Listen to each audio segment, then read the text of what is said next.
The following is a production of the Dallas Genealogical Society. For more information, please visit our website at dallasgenealogy.org. Meetings include, thank you. The previous meeting includes a lot of our past meetings, and some of them recordings will be available on there for free if you're able to get to that. Okay. You can also go through the calendar on the Dallas Genealogy page and go to special interest groups, and that will get you to the calendar events where you can see everything, including our group, and it'll get you to the Zoom meetings for those as well. We also have a Facebook presence. Our Facebook group is Genealogy Group, German Genealogy Group, sorry, of North Texas.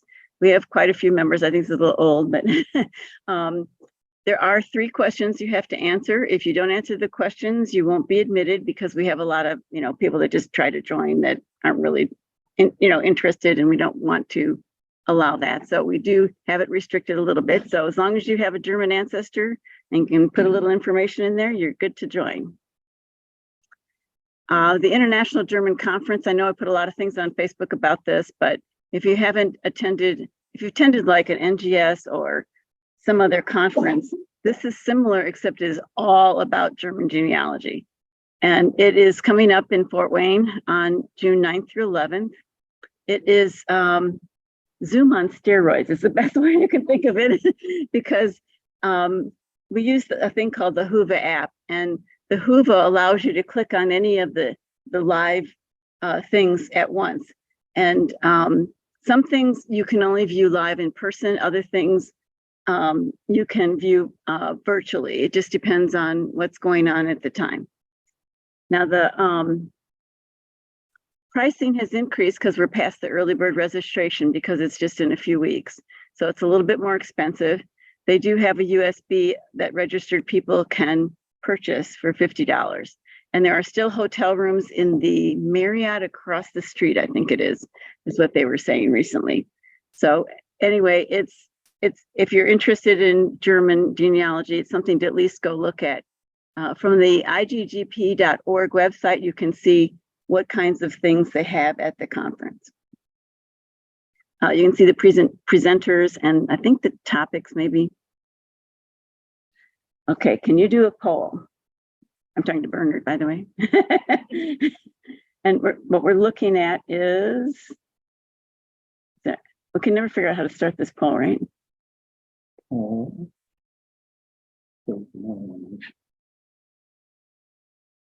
We can never figure out how to launch this, could we? No. It's there waiting for us. It's there waiting for, go back up a second to the main details. Is there a way to kick it off from here without going into that? I don't see it. We still haven't figured out how to do the polls, I guess. I don't know. That's okay. So let me give you one more chance, and nope. Okay, we're going to skip that. That's all right. Oh, I know. All right, do you want to? Here. There. Oh, wait. Okay. See if it goes up. There we go. So we're looking to see how many people are Dallas Society members. And this is just for the larger Dallas Society. They're just interested. Anybody can attend this meeting. You don't have to be a Dallas Society member. We're just kind of, getting some ideas here. Now we figured out how to do this, yay.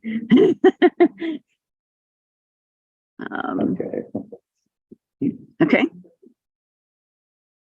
Okay.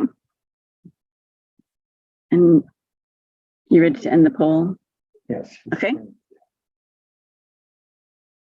And did it end for everybody? I had to click exit. Okay. All right. I'm going to go ahead and go on here. We're going to talk about some free resources that might be helpful.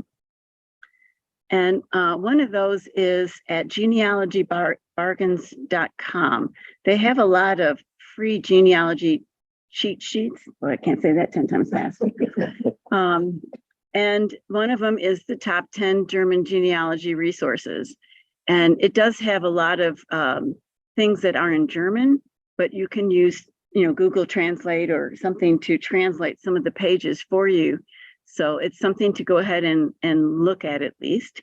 And basically just go to genealogybargains.com, and then it's free genealogy cheat sheets from there. Okay. The next free item, this is a little harder website, but from Genealogy Unlocked, Catherine Schoberg has shared a list of German websites, and this is accessinstantly.co, free master list of German records. And basically, I downloaded this and I looked at it. And I want to warn you that, yes, it's got a lot of really good things on here, but it was missing some of mine, because remember, everybody does individual research in different areas. So it's a nice master general list, but it's not going to have some of the specialty websites on it because of the research you're doing in your region. So but it's a really good list to download. Okay. All right. Upcoming webinars, seminars of potential interest. So we have to plug our Dallas Genealogy Society. And the next seminar for them is Cindy Engel. And it's basically regarding the World Wide Web. These are her 4 lectures that she will be having. If you're a Dallas Genealogy Society member, it's $35 before the cutoff date of July 2nd and $45 after. Otherwise, it's a little higher. It's $70 and $80. Box lunches are available for $14. However, I do want to point out that Cindy Engel will not be here in person. I need to mention that. And the reason is because she has some family members, elderly family members she's caring for, and she can't, leave them for long periods of time. So she will not be here in person. Okay. But she will be live talking with the audience and interacting with the audience. Okay, another one is the San Diego Genealogy Society has a German special interest group, and this is on May 7th, noon Central Time. Historical professions around bee. In other words, like the bug bee, right? Okay, or insect bee. Gingerbread making, wax extractor, mead boiler. So if you have any occupations that are related to bees, she'll be kind of talking about it. I just thought that was interesting. So if you go to the San Diego Genealogy Society German interest group, you'll see this meeting on their website. Okay. The next one is the Dramatic Genealogy Society in Minnesota. They have a presentation on German names, their origins and history, and their website is ggsmn.org. So German Genealogy Society of Minnesota, basically, .org. And they have some really good programs to keep your eye on. Okay. This is Sacramento. Sacramento has a German Genealogy Society. Their upcoming lecture is Destructing Your Family Tree, Reevaluating Your Evidence by Michael Lacapo, who's a very famous speaker. And that is also free online. And so you can go to their website, Sacramento German Genealogy Society, and you can register for that for free.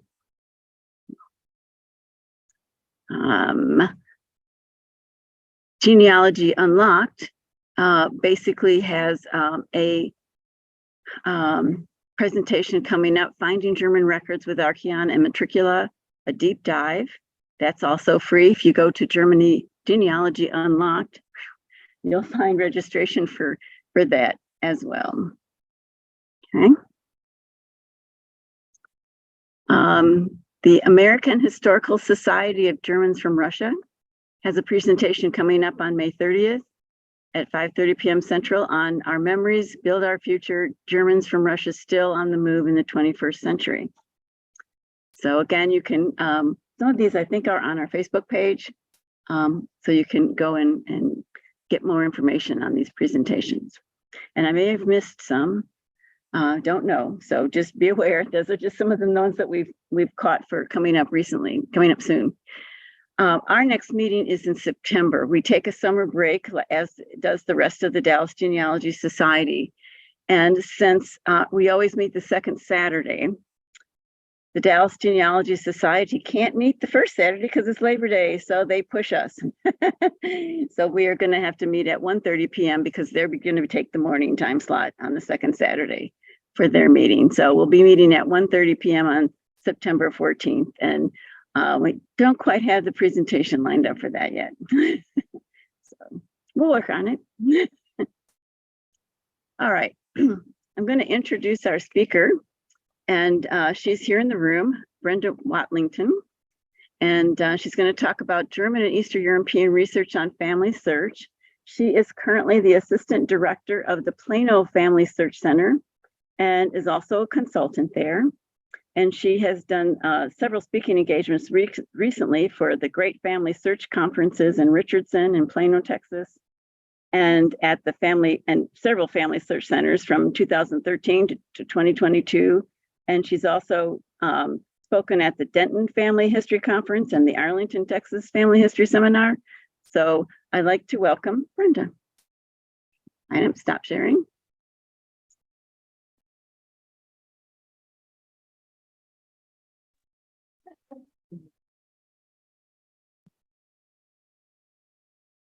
Okay.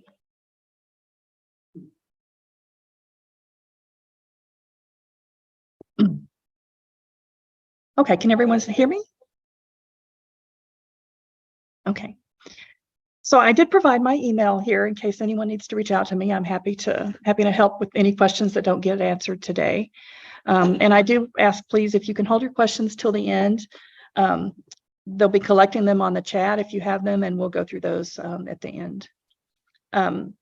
As Ann said, I am the Assistant Director of the Plano Family Search Center. We host, you may have been to visit us, we host the Great Family Search Conference every fall for Plano and Richardson.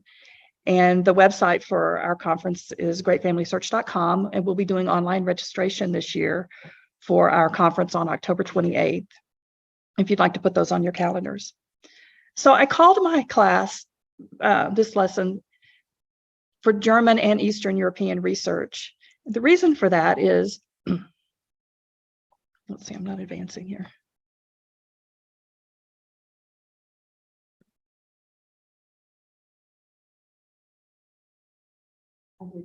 There it goes. Okay. The reason for that is that you can see on this 1871 map, when I think the German Empire was first formed and at its largest, that a lot of these countries on the eastern side are now other countries in modern times. My family were from this area called Silesia, Prussia, which is now part of Poland. So if you're in some of the areas of Russia and other countries, so if you're doing research from your family in those areas today, you will ultimately get back to the German records. And that's what we're going to be talking about today. But it helps to know that from the get-go, that you're going to ultimately be back in German records for those areas. I thought it might be interesting for you all to know a little bit of family search background. I have a short timeline here of a family search and how soon our German record collection started. In 1894, the society, the Genealogical Society of Utah was formed. Family Search was originally this genealogy society, and it was formed in 1894. They sent 2 paid agents to start collecting records. One agent went to England for records in the United Kingdom, and this man, Julius Billeter, who was a Swiss immigrant, was sent to Germany to collect records that early. So Herr Billeter was a genealogist his whole life long. He did all of his life work for collecting these German and Swiss records, and ultimately died in Switzerland in 1957. In 1938, the Genealogy Society began microfilming records, and that was at the suggestion of this other German immigrant named Ernst Kohler. He was a professional photographer, and he photographed his records before his family left Germany to immigrate to America. And in 1934, he had actually suggested to the Genealogy Society of Utah that they begin photographing records. But unfortunately, the photographs were difficult to read. You couldn't enlarge them very well. It didn't work out very well. But in 1938, when microfilm became available, he suggested that they start using microfilm. And they tasked him with investigating to find the right microfilm machine they should purchase. Once they bought it, he was the one who did all the initial testing on it and proceeded then to train others to use them and to film on them. So by the 1960s, the Genealogy Society of Utah had collected so many records, almost 2 million microfilm reels, a lot of books and papers, and they needed a secure place to store them. So they started building the what's known as the Granite Mountain Storage Vault. They began putting records in there as early as 1963, but it wasn't completed in 1965. And I have this other image that kind of shows you really how deep down under the mountain these vaults are. And they're perfectly climate controlled. Geologists investigated and have said that, you know, there's no risk of any damage from earthquake or anything. So it's pretty amazing that that's where all of the records are stored for family search. In 1998, they began digitizing all those microfilms, which means putting them online so that we could see them on computers. And then in 1999, they launched the Family Search website, which we're all familiar with. By 2005, the Family Search website had become so popular that they decided to go ahead and just change their name to Family Search International. And I did notice the logo for their society is very similar to the DGS logo with the tree and the circle. That was interesting. In 2006, Family Search started volunteer indexing projects. If you're not familiar with indexing for German records, I hope that I can help you understand. Indexing is the process of a person looking at a record, an image that's typically handwritten, it could be typed, and they transcribe the information on that record into computer fields. And that allows us to go in and type a name in the box on a computer, and it will go and find those records for us. So the censuses have all been done that way. The 1950 census was actually indexed by a computer, and then humans reviewed it. They started that process in 2006. And in 2011, they held the first annual Roots Tech conference in Utah. They did branch out in, I think it was 2019, they actually held a Roots Tech conference in London, but they haven't done one since then in London. I don't know what happened with that, but the one in Utah is still going strong. In 2014, they looked back at these records they started indexing in 2005 and figured out that it was going to take 300 years for volunteers to get all of those records indexed so that they could be computer searchable. So they enlisted the help with all of these other companies and formed a partnership with these other pay sites like GeniaNet and Ancestry and Find My Past, My Heritage, American Ancestors, to partner with them that Family Search would share the records that they had collected with these companies, and these companies then would go out and pay their indexers to get them indexed. And we share the load that the work can all get done faster. In 2021, they actually finished all of the digitization of the projects, the films that they had planned to. They started back in 1998. Now, in 98, they thought that was going to take 50 years, but they actually finished it in about half that time because of technology advances. And then in 2023, I wanted to show you what's happened recently. This is a report that I received called Records by the Numbers from March. And it shows that, you know, there are over 200 countries and more than 100 languages represented in the Family Search collections. Just in the prior month from February on this March report, in that 1 month, 72 million new historical records were published. And they added also that 1 month, they added 7.25 million records. The total number of images out there are 1.7 billion. And the total number of digital images at that time was 4.98 million. And I have some updates for that in a little bit. So the interesting thing is currently Family Search, the last number I heard is there are 353 cameras around the world that are continuing to get new records for us. And you can search those by going to, on your Family Search login page, you can go to search and images. And this counter right here, that 5 billion counter, that was the 4.98 billion that was on that March report. When I screen snapped this on May 1, it was 5,071 million. And we checked just a few minutes ago and it was 5 billion, almost 80 million, counting up to that. And it's like a ticker, it's like watching the national debt clock. It's kind of interesting if you want to go check it out. It's a lot more positive than that. But you can click here and view the most recently added images. And I wanted to point out that when I looked at this, I updated it yesterday. On May 12th, there are images that are being added from, I can't pronounce this, from Prussia, Germany. And you can see there are, just since April 28th, they have added 353,000 images. And I can actually add the place here and say, go look at that. And I could also do the map. It's not showing up on there. Click on the map. And you can see where around the world those records and images are being captured with those cameras. I can drill down to Germany and only see the ones that are being captured in Germany. And this is in the last 2 weeks, okay? Just in the last 2 weeks since April 28th, their cameras are in these areas in Germany. And I believe that a lot of these may be films that had not yet been digitized, and they are now digitizing those. Not that there's actually somewhere there in that location with the camera.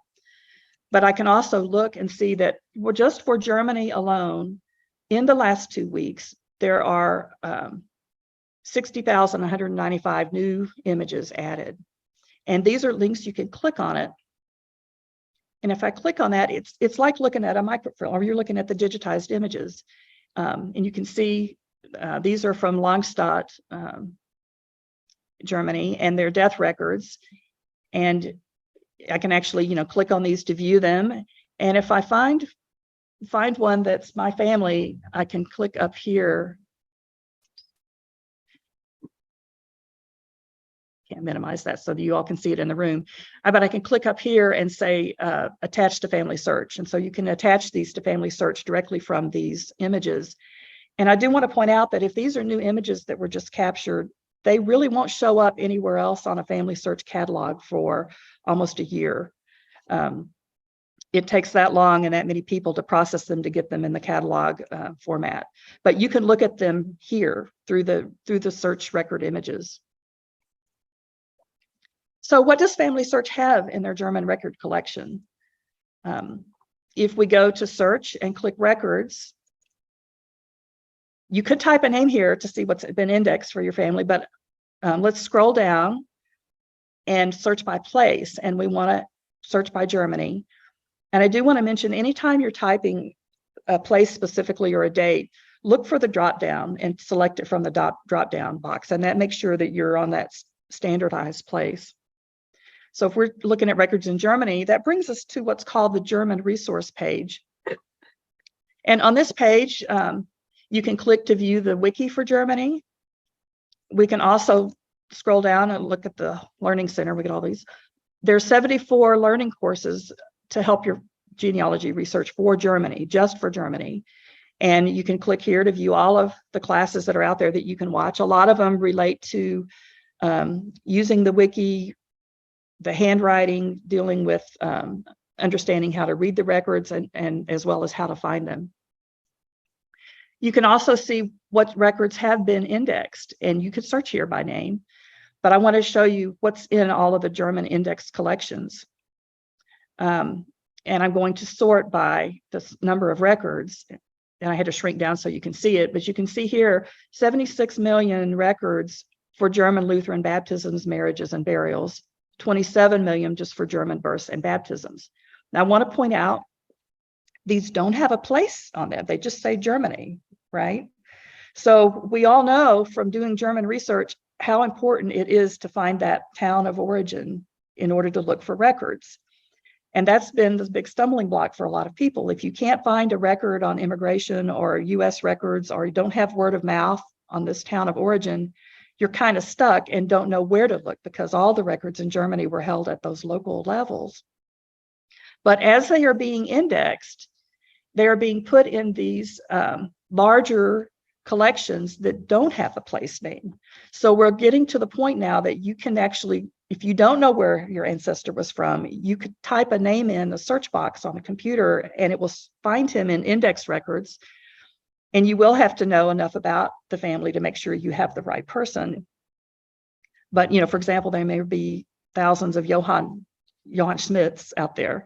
So you would need to know that you're looking at the right Johann Schmidt and that you found the right person. But it's kind of exciting to think that we're getting to that point where you won't have to know the town of origin specifically. You can do a hunt like this, find all the Johann Schmidts in the towns, and then check their families that match what you know about the families, and you'll know then where your family was from. You can continue searching. So that's exciting. I also wanted to look to sort by the records that were last updated. And you can see here on May 9th, these records for North Rhine-Westphalia were updated for civil registration records. And I noticed, I think the reason those are being updated right now, if I go back to this German resource page and scroll down, it shows me the current indexing projects. And right now, that area of North Rhine-Westphalia, those civil registration records are being indexed by people. When I looked in March, there were 3 indexing projects for Germany. And then when I went back in May to start putting the slides together, those had all be finished, and this one was the only one that was just getting started at 0%. I checked yesterday and it's up around 15% completed now. So it's going pretty fast. These records are getting indexed. You can also look at the ones that haven't been indexed that are only available as images right now. So the next thing I want to talk about is the research wiki page. You can get there from that German resource page by clicking on the wiki for Germany. You can also get there from search on the main page and then click on research wiki. You would have to type Germany in the place, and then you want to select German genealogy. And that brings you to the wiki page. So I want to point out these topics over here, if you click on those, they take you to another wiki page. And I will go through some of those in a minute, but if you click on these are like contents links, shortcuts down further down into the document. And if we can also get there by scrolling down. So the things that are how-tos on this wiki page, you've got guides, how to find your town of origin, where to look for records, classes, and tutorials, and other information on German research. You also have these research tool links out to the gazetteers for Myers Gazetteer, the Kartenmeister Gazetteer. You've got help for handwriting, genealogy keywords, so that if you don't speak the language, you just come to understand what the keywords are for births, marriages, and deaths that you're looking for. And then even a letter writing guide if you need to write a letter to someone to get the records. One thing I do want to point out is that the Myers Gazetteer, which captures those towns from that 1871 empire map that I showed at the very beginning. A key thing to note is that as Family Search began microfilming the records of Germany, those records were organized in the card cataloging using those place names, meaning the ones from the 1871 Myers Gazetteer map. That system is still in use today in the Family Search catalog and Family Search historical records. So what that means is you might have a modern town name where your family was from. And in my case, my family was, the modern town name is Len, Poland, W-L-E-N, Poland. But the original town name for that that I found in the Myers Gazetteer is Len, Prussia, which is L-A umlaut H-N, Prussia. So it's spelled differently, pronounced the same. But it's important to know that once you find your town, you need to find it in that 1871 records. That's how you're going to search on Family Search for those places. And so I want to really stress that that's a key thing to understand about the records in Family Search. If we scroll down a little further, there are links here for all of the provinces, kingdoms, and duchies of the German Empire. There's my family was in Schlesien. You can click on that. I could also scroll down and have these maps that are visible that are all clickable. And so if I click here on Schlesien, it takes me to a wiki page for Schlesien. And over here on the topics, it's telling me that the major record types that I'm going to find from there are church records and civil registration, which that's going to be the bulk of your genealogy research in most areas that you look. You're going to be depending on those church records and the civil registration records. So this gives a little background on Prussia and on Schlesien. And I can also scroll down and click here to see what records are available online for Schlesien. And if I click that, it takes me to another wiki page for Schlesien, and I can see the date ranges that births are available. And you can see that some of them are in church books on Ancestry. So we're showing these partner sites that Family Search is partnered with. We're not just showing information about Family Search. We're giving you information about where you can find the records, no matter where they are. In this case, this link for civil registration, there's some records available on the Gen Wiki. So it's a nice thing to look just to see, well, what dates are things available, so you kind of get an idea if you're on a fruitless hunt to find a record that isn't even available yet. For the topics that are available on the German wiki page, you can see there are strategies here for if you're just beginning research, and you can click there. It'll take you to some ideas on where to start, how to find records, tips on finding that place of origin, and other aids for finding German records. You've got information help for reading the records, the tutorials on the script, handwriting, feast days, because that can affect some of your dates that you're looking for. And then other record types that you can browse through. And there are, I'll just point out here, one of the things that I thought was interesting is there were military records there. And if I go to click on military records, it takes me to this wiki page for German military records. And if you scroll down, you can see there are some online resources there for military records in Germany, on Ancestry at Find My Past. And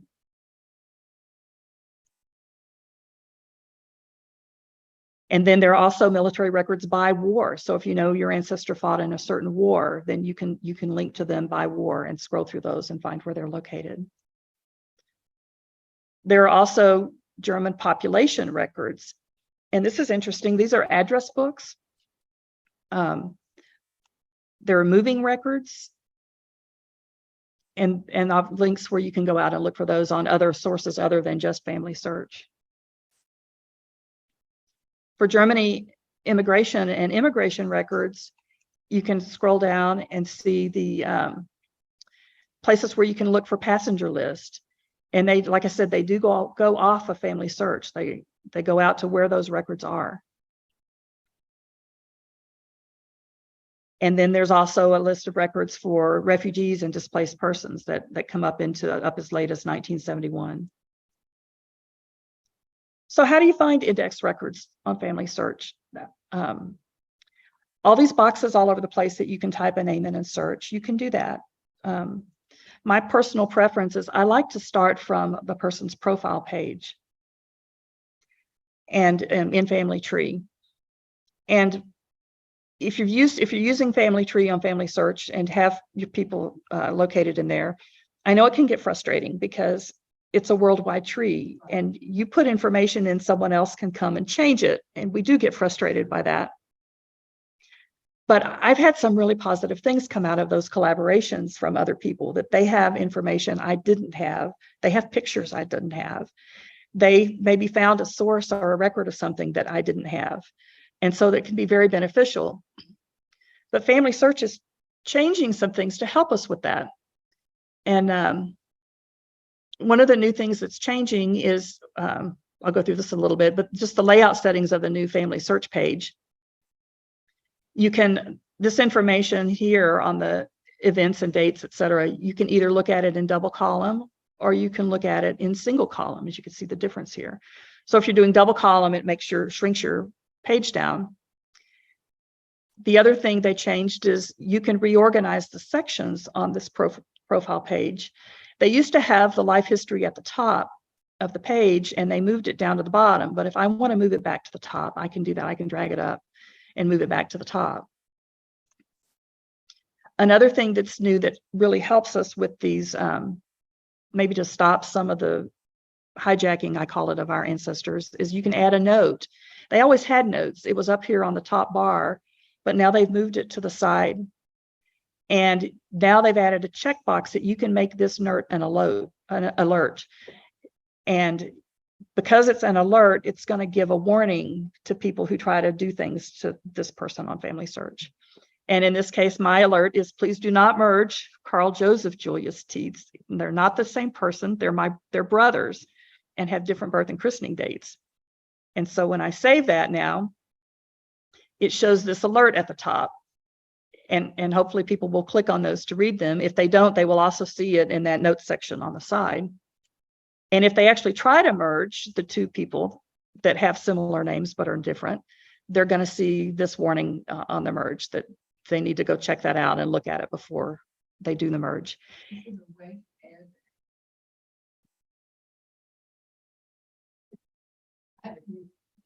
Mm-hmm.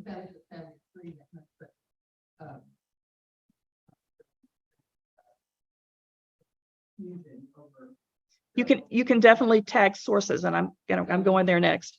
Like marriage record that shows the names of yes, the parents of both bride and groom. And that's where I'm going next. One of the new things that they have added is we always had the capability of tagging their main name to a source, but now they've added for alternate names. And for example, his full name was Johann Bernhard Julius Teets. He went by Julius his whole life. And so I've added that as an alternate name. And what I can do now is I can tag sources to that name. And these are the sources that I have attached to him on Family Search. And I can check marks all the ones that are Julius and then save that. And so now if someone comes along and says, well, he never went by Julius, he went by Bernard, right? Because they're confusing with their ancestor who maybe was Bernard. If they go to edit this to change Julius, they will see all these instances where this man was Julius on the Civil War enlistment. He was Julius in the Soldier's Index. He was Julius in this Michigan birth record, all the places that he went by Julius. And hopefully that will stop them from changing his name to something that was for a different person, and stop a lot of the confusion on Family Search with people hijacking your ancestor. So I love those things. So in the case of my Johann Bernhard Julius, if I click to change his name, I see all of these instances of his name where they're different. Like in his New York passenger list, it was transcribed as John Spitz. In the 1860 census, he was listed as Julius Ziltz with a Z. And you can see here on this Michigan birth record, he was listed as Julius Tezdt, T-E-Z-T, and another Julius Fitz on this birth record for Michigan. And then in 1880, he was listed as Julius Dietz, because as we know, those D's and T's have a similar sound in German pronunciation. So the census taker thought it started with a D. So with these variations in names, how can you find your ancestors? And mine's that's only a 4-letter name. So I can't imagine if you've got a long German surname, how different the transcriptions are. So when you're searching records, you'll see all of the partners that Family Search has, as well as Google, that you can search all of these. And the nice thing about searching through the profile page like this is in an example, I can click on Ancestry. And if I'm logged into my Ancestry account, Family Search automatically filled in all of this search information on the left, and it's showing me his information on the right. So you don't have to go through multiple trees to find them. You don't have to type a lot of information in when you're searching. You can just go through, if you go through the profile page, it fills all that in for you. So if I'm going to search on Family Search, note that it has his name in his vital records area. It also has the alternate name, Julius, there that it will search records for. And it found quite a bit of information for him right off the bat without me changing anything. But I wanted to show you some of the wild character searches. For example, how do I find those records that were fits and not, where they thought the T was an F when they transcribed it? You can use a question mark to replace a single letter in a name. And I always recommend, notice I got rid of the Johann Bernard because he really didn't use that name in life. I also changed the birthplace just to Germany and eliminated the actual exact location in Germany. And then I broadened the birth year so that we can find more of those records. Because people's age isn't always the same on every record. They estimated their ages, and people didn't keep track, I think, of their birth dates like we do now. So if I do that, the results I get my John Julius Tietz, I get a Julius Witz, who's in a different place in Germany, another Karl Ludwig Julius Eitz, it looks like. And none of these are, this is the only one that's mine. None of the rest of them are mine. And I'll show you how to filter that later, but I also want to show you if I just wanted to get all of the names that end with a Z, I can do asterisk Z as a wildcard in the search name. And I still have the broad Germany and the broad birth year. And this gets, it gets two more of his records, but then it also gets a lot of these Julius Schultz, etc., that are not him. So how can I fine tune this? One of the things that you can do, if you know where your ancestor lived, you can filter by residence. And so I can say, well, he lived in, I click residence, I click United States of America, and I click the counties I know he lived in. They immigrated to Huron County, Michigan. And I want to point out for both these counties, I had to do this in two separate steps in reality. I'm showing you both counties highlighted on one image just for purposes of the presentation, but I actually had to pick Huron County, and then I had to go back and add another residence to get down to Tuscola County. But when I apply that, you can see it shows that I'm filtering based on these residences. And now with this wildcard, a character star Z, it's picking up the Julius Ziltz in 1860 in Huron County, Michigan. And it's picking up Julius Dietz in 1880 in Huron County, Michigan. And Julius Tietz in 1870 in Huron County. So, and I know these are all the same people. These are him because of the family associated. They're all the same wife, Amelia. This was actually Franz Theodor, and here he's listed as Theodore, and there somehow it got transcribed as Thaddeus. But I can say that, that's my family. And I know those are his records. Now, when you find these records,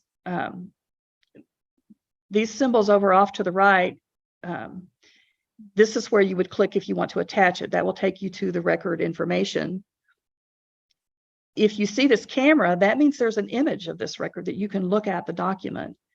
And I do encourage that if you're searching for your town origin, the information that was transcribed may say he was born in Germany, but if you actually go look at the handwritten census record, it's possible that it might have other information that didn't get transcribed for that. And this little tree icon means that it is attached in Family Search to someone, and I could click on that and it would show that it was attached to my ancestor. So another thing that you can do is, if let's say I want to specifically look at immigration records, I can click on collection and say filter by collection. And I could type the name of the collection up here in the upper corner, or I could scroll down and just checkbox that I want to see all migration and naturalization records for him. And then if I apply that collection filter, it pulls up this Germans to America index where he shows up. And that is the date that he arrived on 30th June, 1857. Now, this is not him. And this doesn't find his passenger list, which I found was indexed and transcribed as James Fitz. So another bad spelling, transcription error. So something else that you might be interested in is we've been looking at records in the US, but if all you want to look at are Germany collection records, then on the right-hand search bar, you can say, I want to add a record option by location and add Germany as the location and click search. And now I'm only looking at records for him in Germany, in the German collections that Family Search has. And I noticed here's he is, here's the brother that gets confused as him, and you can see they're born a year apart with the same parents. And I do have them attached in Family Search. If you see this person icon, that means that it's not attached, but Family Search computers have decided that they think this man, Julius Teed, who's not my ancestor, not anyone I know, but they think he's in Family Search already and can be attached. If you click on that person, it'll show who that is.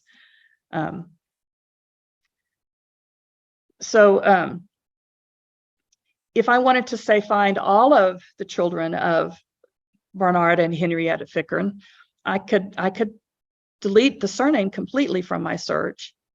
I'm going to keep Tietz spelled the way it was because it seems like the German transcriptions are pretty good. They don't confuse people transcribing those, don't seem to confuse the letters. They know how to read German.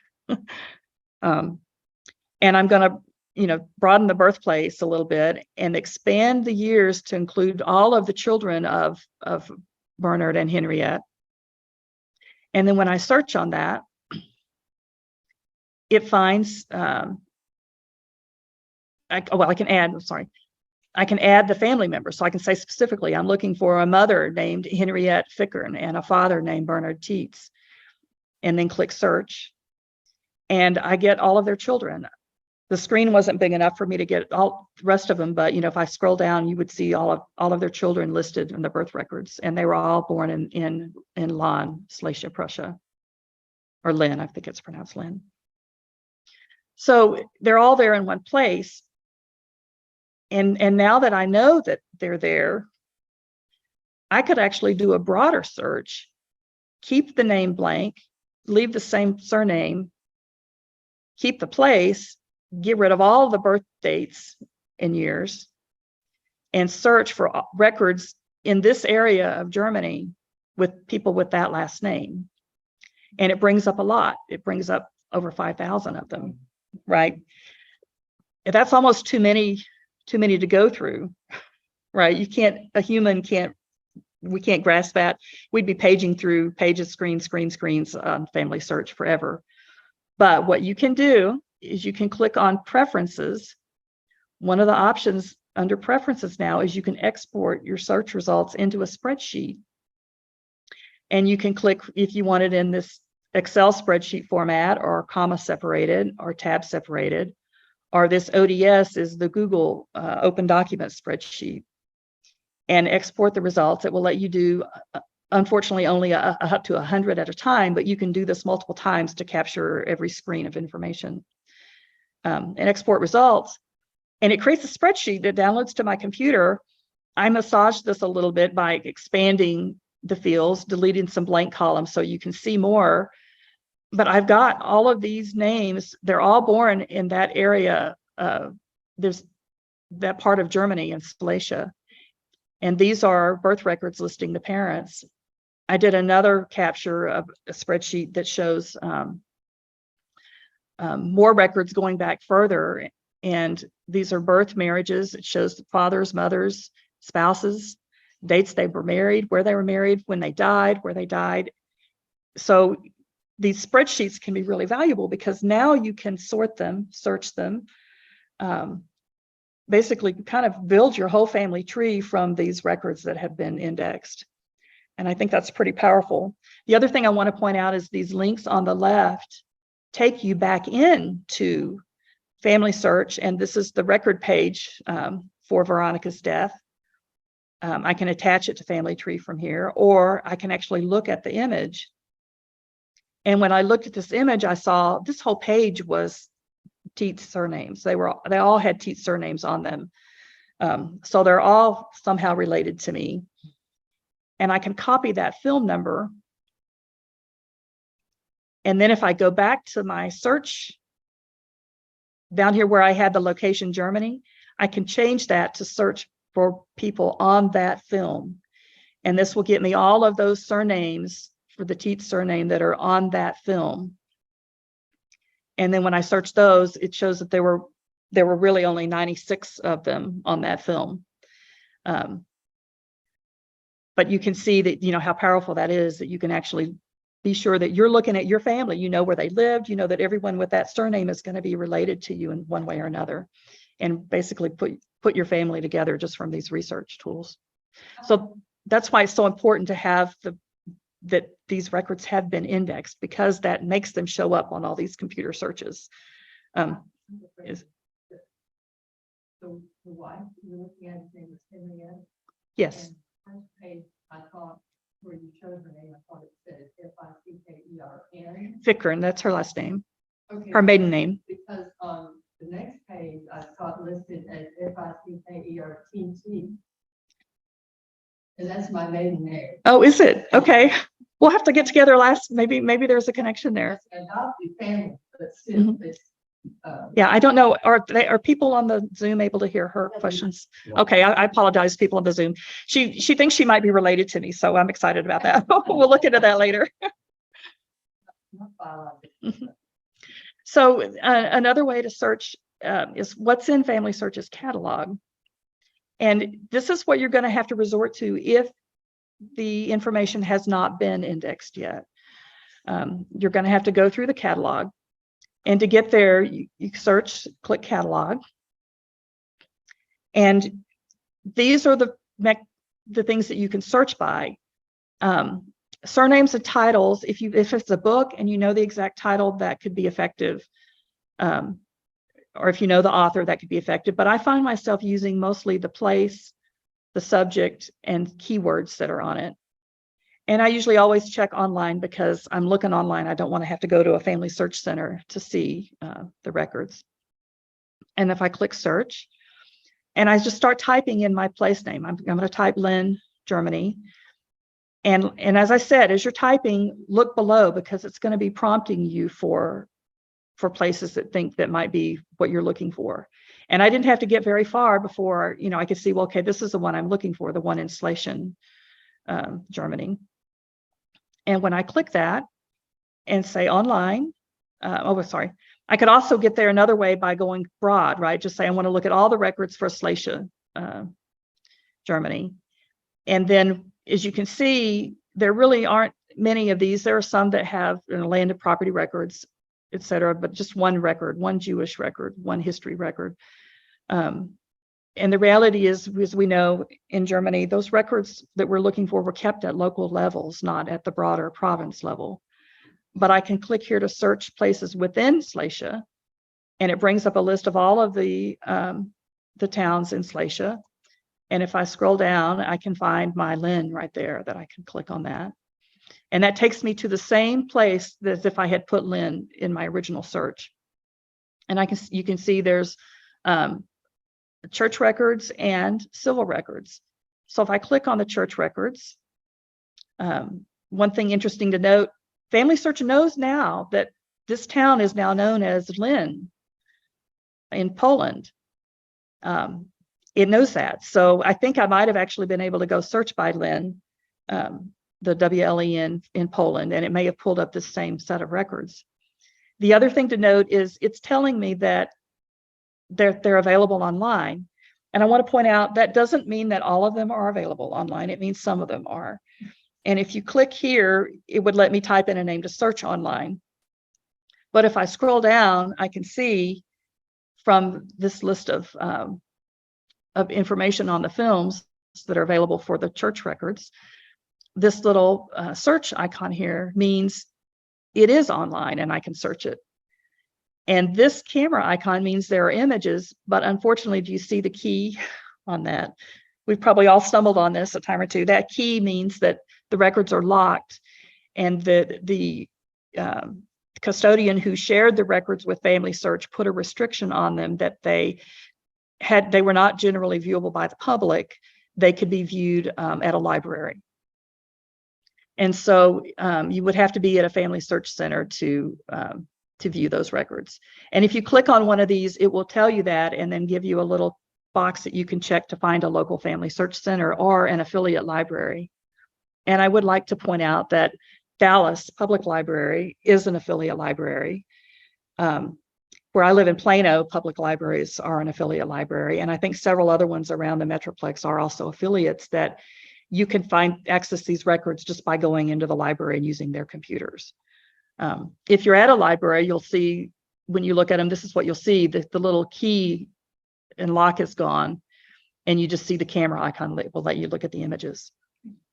So if I go to look at this, this is records for baptisms for Tofa and Haratan and Tota, which are baptisms, marriages, and deaths.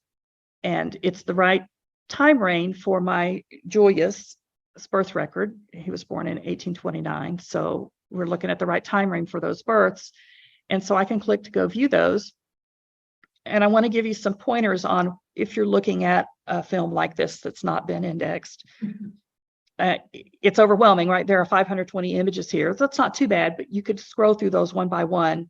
But you can narrow it down some, and I'm going to show you, if you minus to zoom out on this screen where you can see these black sections where the section of the films begin and end. Just ahead of that, this image right here is going to be a section header. And on a lot of films, the section header itself is black and you won't see the begin. That section header acts as the beginning mark of the film. So I want to look at, there are more, this is just top what I could fit on the screen, but I'm going to look at these first two, and I want to look at the section headers to see what they are, what kind of records they are, and if they're in the range of image numbers that I need to look at. So if I clicked on this first one, I can see this is actually the Polish name for baptisms. And I can see that these are from 1816 to 1847. And there's my Polish town, Lynn. So those start at image 3, and I can make note of that. And then if I looked at the other section header, I can see, well, these are still baptisms, but now they're from 1848 to 1870. And so that's outside my time range that I'm looking. And I can see those start at image 212. So what I would typically do is kind of split the difference, because I know I'm going to find what I'm looking for between image 3 and between image 212. And I can do, I will start looking at 100, for example. I don't get a calculator out. So I would start at image 100 and then look at image 100 and see what date it is. And then I can either go forward or backward, and I might need to half it again, right, to go up to 150. But you can kind of narrow down that way to hone in on the information you're looking for. And so I did that, and I found his record at image 103 for his birth. And this is it right here. And then you can see by these names at the bottom of the screen, these have been indexed. And I have it attached to him, but if I didn't, I could click here to attach this to him. And it's kind of nice to find the actual image where you can see other people on the page and you can scroll forward and back and look at them. But I do want to point out, if you're not lucky enough that when you find something that it has not been indexed, in this case, there are no indexes available. If that's your family and you find them on one of these images, you can still click here and attach it to them in Family Tree. Sometimes, sadly, we still encounter these symbols, and these mean that they're on microfilm. They're not digitized yet. And I know that Family Search announced in 2021 that they had completed digitizing all that they had planned to at that time, but they are still working on them. because a number of those recent images that I looked at were from films that are now being digitized. And some of them, like I said, within the last 2 weeks have been done. So it's worth trying to capture this image group number for these that are microfilm only, because Family Search is no longer sending out microfilms to their local family search centers the way they did years ago. So I'm going to have to find another way to look at these. And so I would suggest first trying, get this image group number, copy it, go back to search the images like we were doing on those recent images. And we're going to look for Germany, search image groups. And I want to click advanced search. And I'm going to add that film number in this field to search for a DGS or in film number to see if they're out there, if they were recently scanned as digitized. And unfortunately, they weren't. So what do you do then? Well, there's a mechanism that Family Search Library, the main library in Salt Lake City, has where they will do a record lookup for you. And I have some help information at the end of my presentation on how you can request a record lookup on one of those films that you can't get to. I do want to point out, this is another one of those where it's a film. This is actually a book, and it shows that it's at the Family History Library there, but I can click on this and it shows other family search centers that are where this book is available. And Plano's not in one. I didn't see any in North Texas in this list, but you might get lucky sometimes and find that it's available locally or somewhere that you can get to easily to look at. But this one happens to have this little red line up here that says, to view a digital version of this item, click here. So you can look at it digitally. I don't have to go hunting the microfilm on this particular one. So just be careful when you look at these records. Don't get disappointed by that and say, oh no, and throw up your hands and go away. Look at the whole screen. So if I click there, and I can actually find that this book, it's in the public domain, meaning it's not copyright protected, and I can view inside of it. So if I do view inside and I can see, information here, I can scroll through the pages here, and I can even download the entire book here because it's in the public domain and it's been digitized. So that brings me to my next topic is Family Search has books. A lot of what those early German researchers were collecting when they were getting information from Germany were books, phone books, address books, directories, guild books, any kind of book they could get their hand on, they would get a copy of it and send it back to the Genealogy Society of Utah. And how do you find those? By going search and click books. And you can look for a familial book. So I could just put that as a keyword I'm looking for, click search. It pulled up quite a few of them with different surnames. I could browse through those, or I could add my surname up here to the keyword search and see if I could find it. I haven't ever been able to find any of family books on my family. Maybe you're lucky enough that you have. But you can also look for the Ortsfamilien book, for the town books. And there are quite a few of those here. The other thing you can do is actually search by town. And this, I searched for Dresden, which is where some of my family was located. And I want to point out on this access level, I can filter that and say, I only want to see the ones that are in the public domain. There are 16,000 of these that are protected, and it wouldn't really do me any good to find them if I can't look at them. So you can only look, you can choose to look at the ones that you can see online. But I thought this little booklet was interesting because it says Dresden and vicinity. And when I looked at it, it's an old travel guide for Dresden. And I know my Tietz family, when they were in Dresden, they were innkeepers. So I was kind of excited at the thought I might find them in this book. And so likewise, you can page through here, I could page here, and then I could also download the whole book. Now it is in German, but Google Translate offers an actual translate where you can translate PDF files and doc files up to 10 megabytes. And I think there might be a page limit of 300 pages, but this only has 125. So I could have Google translate this whole book for me. So if you need help from Family Search, what kind of help can you get? I'm going to direct people to go to the familysearch.org/library page. And if you scroll down, you'll see a lot of things that are if you visit there, but click on services to see what they offer for services. And this is where that research help is. You can schedule a 20-minute free consultation with a professional genealogist at the Family Search Library that they can help give you some insights on where to go next, where to look for records, how you might proceed in your research based on wherever you are for 20 minutes. They also have this record lookup service that if you get one of those microfilms or books that you can't view online, and you can do a lookup request where someone will look it up for you and send you the information. Now you have to be pretty specific on the lookup service. You have to give them the film number, give them the book number, give them the information you're seeking, the person, the dates you're looking for, so that they have a hope of finding it without spending hours researching, but they will do lookups for you. If I go back to the main library page, there are learning resources there.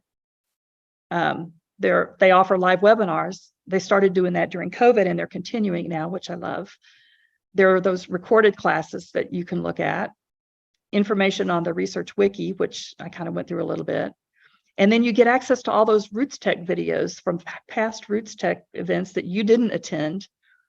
And I do want to point out that when you go to the Roots Tech website to look at videos, you can filter. You can say, I want to search for films and classes on German or Germany, and filter down to that level. Or if you want DNA, you can put that in there that you're looking for classes on DNA, et cetera. So a lot of learning tools out there.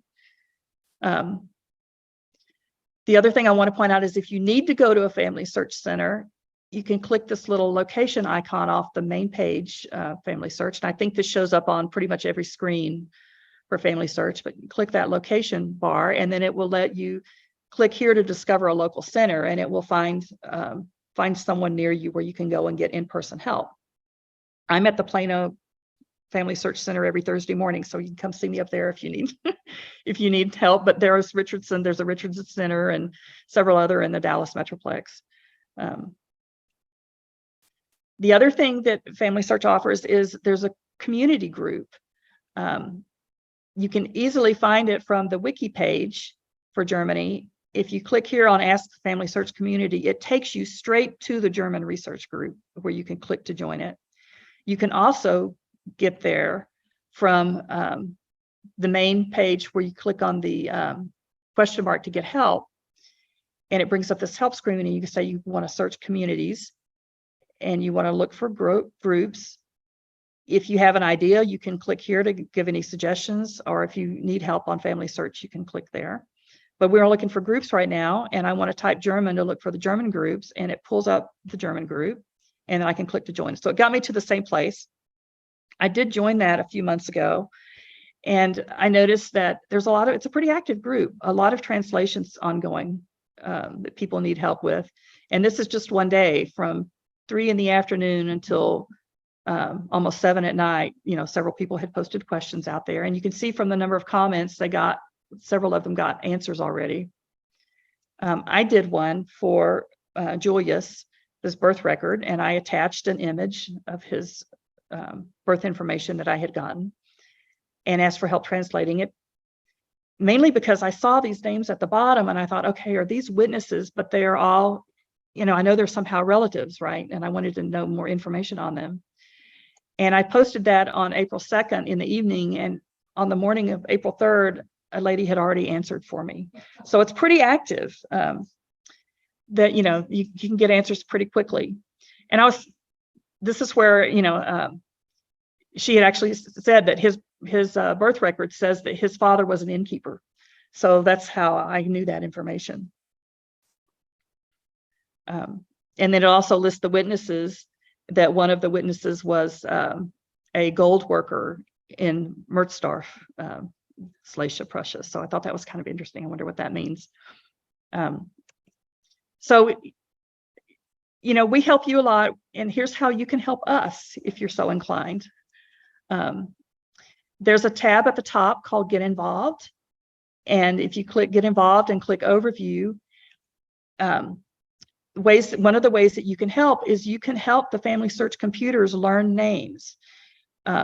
What this is you look at a name that the computer's indexed and you identify. The computer thinks this spells Juan, and you answer yes or no. It's a simple thing. You look at it and say yes or no, this is Juan, or no, that's not Juan. And this is how the computers are learning through artificial intelligence to recognize handwriting. And as I said, the 1950 census was computer indexed. Humans reviewed it. I did a lot of reviewing on that, and I cannot tell you how many people the computers had found that were named not at home. So, a human wouldn't have made that mistake, but, so eventually I think the computer indexing will get there, but you can help it learn by participating in this name review option. If you scroll down a little bit, one of the other things that you can do is you can actually help index those records. If you speak German and you want to help out with that project, you can click here to find that German, the Rhine records that are currently being indexed, and you can help index that if you would like. There's a neat thing that I don't know if you've ever noticed it, but sometimes when you find a record on Family Search, there's a little link you can click to say, thank the person who indexed this. And it'll send them a message. You don't know who they are. They won't know who you are, but just says that, you thank them for doing that for them. Sometimes it is, but you could, they do their best with the handwriting and the language. You can also,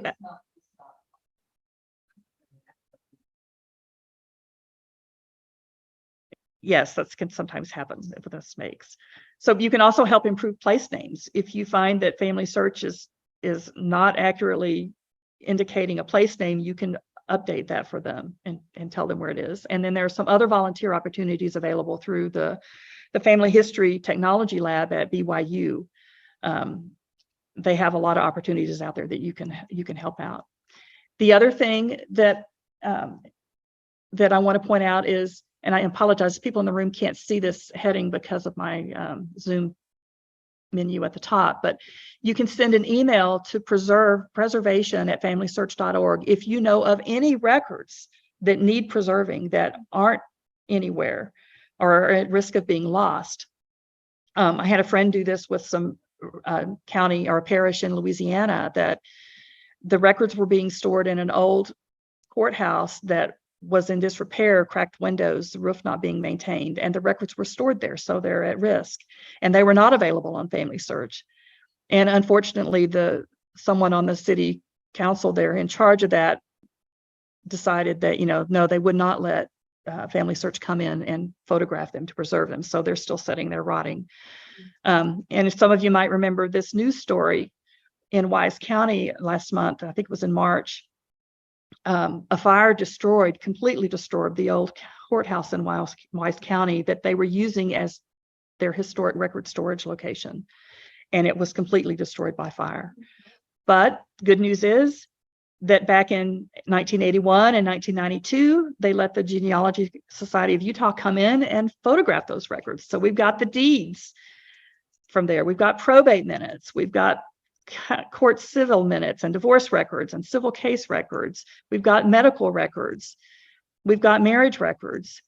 And we've got births and deaths records from these time frame. And we've got census records that happened in the county, 10 whole microfilms of census records of births that were filed in those time frames.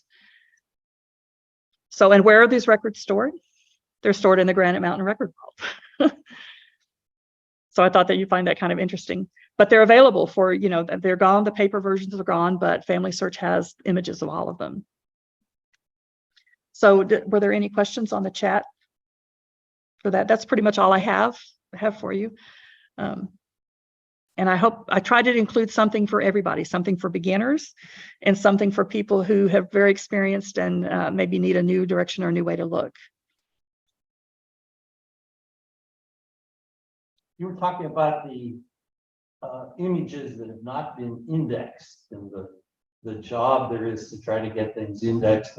The earlier presentations I've seen indicate more than half the records that are available have not been indexed. So it is important to go search those unindexed records. It is. And then also volunteer to be an index If you can speak the language, that would be amazing. If you can volunteer to be an indexer, if you speak the language.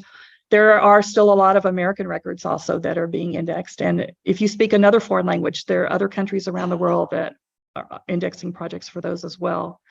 I don't know that statistic about half of them. I would say for Germany, just from looking at the German records, I think we're closer to maybe 75 or 80% being indexed right now. And the more that we can get done, the more I think it'll be amazing for people to be able to find their ancestors easily without having to hunt through the microfilms and pour through them. But doing the microfilm thing is not that bad once you know the town of origin. If you can't find that, you're really stuck because there's too many to browse through with that. Any other questions? Thank you. Oh, okay. Great presentation, lots of good. Oh, thank you all. Thank you all. That will asked if how long it would be available online. So I answered that we're going to leave it on for a year. You might have to repeat some of these things that people on. Okay. So the answer to the question, how long, I've given them authorization to leave my presentation online for a year. So you can go back and watch it again. Slow it down if you need to stop and pause to get something that I went through really quickly. And I think leaving it out there for more than a year might make a lot of what I have obsolete because things are changing so quickly. And the website changes and the user interface changes quite quickly. But yes. You showed a picture of the filming in Germany itself of the cameras, but I take it there's filming in Poland as well. There are. Let me pop out real quick. Yeah, let me pop out. So the question was, I showed an image of the filming that's going on in Germany right now, but he wants to know if there is filming in Poland as well. So let me go down to pop out to my browser.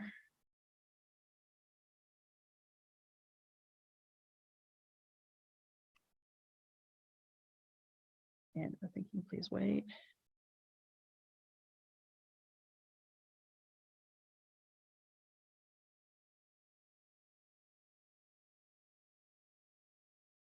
I can't see that to make it big. Do you know, is there a way to lose this? Just click on that top part. Okay.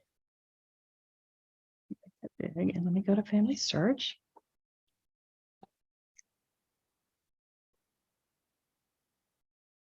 We're using the Dallas Library's website. It's a little bit slower than what I'm accustomed to at home, so bear with me here. Okay,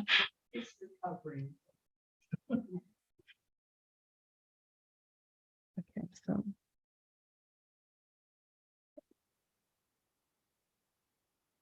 I'm going to go to search, and I'm going to click images. And here we crossed over that 80 million mark. When we looked earlier this morning, it was a 79 million something, but you can watch it tick up as the images are being captured. I think that's so mesmerizing and exciting. So for the most recently added images, I can click here and I'm going to say Poland.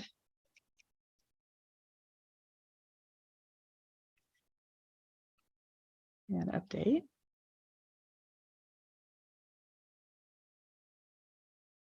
Go here.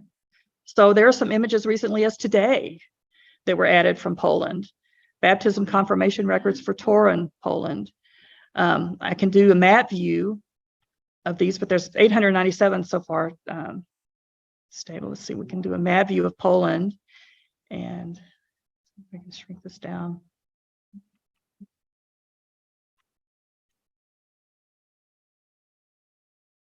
But yeah, so in these locations in Poland, just within the last 2 weeks, they've captured images. And if you're looking at this map, I want to point out when you find your town, you can, if you click on this, it actually takes you to those records for that town. It drills down into them and shows them down here, and then I can open this up again to see that area and what was digitized there from the camera. So it's pretty amazing that, all over the world, this is records are being obtained from all over the world. So does that answer that question? Okay. Any other questions from anyone? Question from Mary Ellen. How do I deal with my family surname Nodes, Nodes, which is also an English word that brings up things having to do with biology or electricity? Well, if you're doing a computer search and you're typing Nodes in the surname field, you're not going to get any cross reference from any of those. It's going to be looking for surnames with that name. You're not going to find any of those other uses of the last name. Now, if you're doing a Google search, that's a different matter. But if you're using a computer search like Family Search or Ancestry, where you've got a surname box that you type that name in, you know that you're going to get just the last name. And she has another question. My ancestors came from Vienna. Would I find them under German records? I don't know my history on that area, but I don't think that Austria would be where they would be. Okay. So yeah, I don't know that that area was ever actually part of the German Empire. And but you know, I could just click here for Austria. Oops. And we're looking at records that were captured recently, just within the last 2 weeks. So just to see what comes up. And there are some, quite a few. So we'll see where's Vienna? You know, I don't see Vienna as one of these.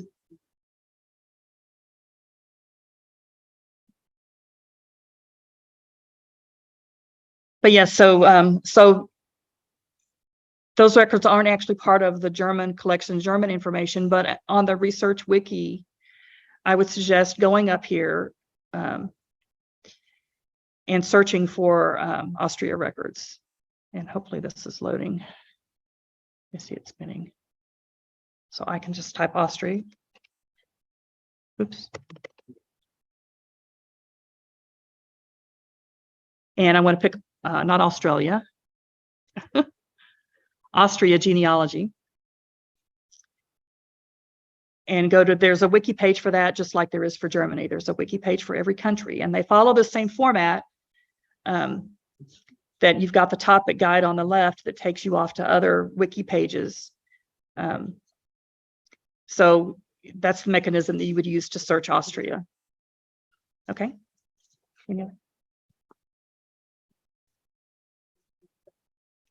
Okay.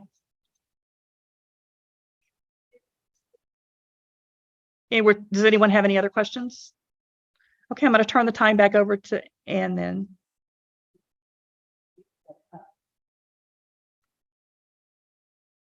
I just want to mention that in the slides I presented, I had an error. Our next meeting is September 9th. I had the wrong date. Sorry. Thank you. Is there anything else we wanted to mention? We appreciate you coming, everybody coming, and we look forward to seeing you again at one of our meetings. And we really thank our presenter as well.